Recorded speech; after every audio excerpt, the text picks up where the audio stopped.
আমরা এই কলিটি এই শাপলাকলি প্রতীকে এবার এনসিপি নির্বাচনে অংশগ্রহণ করবে। বহুদলীয় গণতন্ত্রের চর্চার জন্য এই নিয়মটি প্রয়োজন। প্রত্যেকটা দলকে তার নিজস্ব প্রতীকে, নিজস্ব মার্কায়, নিজস্ব আদর্শে রাজনীতি করা উচিত। জাতীয় নাগরিক পার্টি এনসিপির পক্ষ থেকে নির্বাচন কমিশনে প্রধান নির্বাচন কমিশনারের সাথে আজকে আমাদের একটি বৈঠক ছিল। আমরা মূলত আজকে আমাদের নিবন্ধন সার্টিফিকেট, যেটা নির্বাচন কমিশন কর্তৃক রাজনৈতিক দলকে, নিবন্ধিত দলকে দেওয়া হয়, সেটি আমরা গ্রহণ করেছি।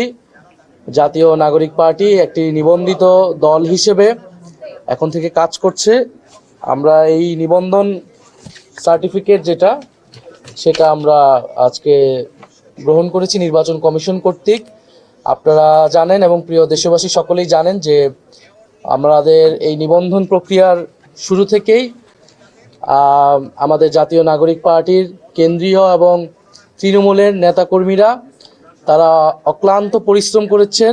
অত্যন্ত কম সময়ে তারা এই সকল শর্ত, নির্বাচন কমিশনের সকল শর্ত আমরা পূরণ করেছি।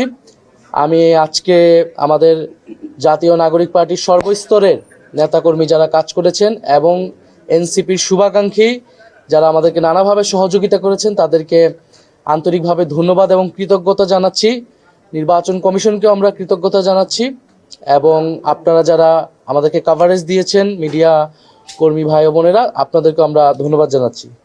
আমরা এই নিবন্ধন সার্টিফিকেট পেয়েছি। একই সাথে আপনারা জানেন যে আমাদের প্রতীক বরাদ্দ হয়েছে। অনেক চড়াই উতরাইয়ের পরে আমরা একটা প্রতীক পেয়েছি এবং এই প্রতীকটি হচ্ছে শাপলাকলি প্রতীক।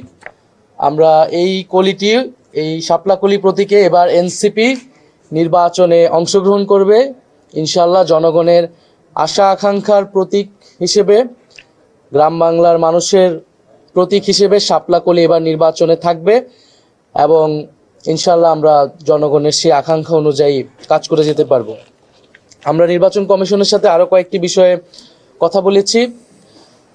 বিশেষত এই নির্বাচন কমিশন সংস্কার প্রস্তাবনা অনুযায়ী আপনারা জানেন যে আরপিওতে পরিবর্তন এনেছে, যে প্রত্যেকটা দল তাদের স্ব প্রতীকে নির্বাচনে অংশগ্রহণ করতে হবে এবং আমরা এনসিপির পক্ষ থেকে এই সংস্কার প্রস্তাবনাকে সাধুবাদ জানিয়েছি এবং আমরা মনে করেছি যে বাংলাদেশে বহুদলীয় গণতন্ত্রের চর্চার জন্য এই নিয়মটি প্রয়োজন।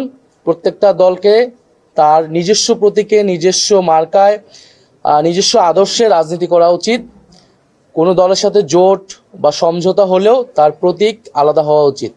কিন্তু আমরা দেখে আসছি যে সরকারকে এবং নির্বাচন কমিশনকে এবং বিভিন্ন প্রতিষ্ঠানকে চাপ প্রয়োগ করা হয়েছে একটি দলের পক্ষ থেকে, যাতে এই আইনটি, এই সংস্কার প্রস্তাবনাটি বাতিল করা হয় এবং যাতে জোটের সঙ্গীরা, অন্য দলের সঙ্গীরা এক মার্কায় নির্বাচন করতে পারে। আমরা এটার বিরোধিতা জানিয়েছি, এখনও জানাচ্ছি এবং আমরা গতকাল দেখেছি যে আদালতে এটা একটা রিটও হয়েছে একটা সেই দলের জোট সঙ্গে আরেকটি দলের পক্ষ থেকে।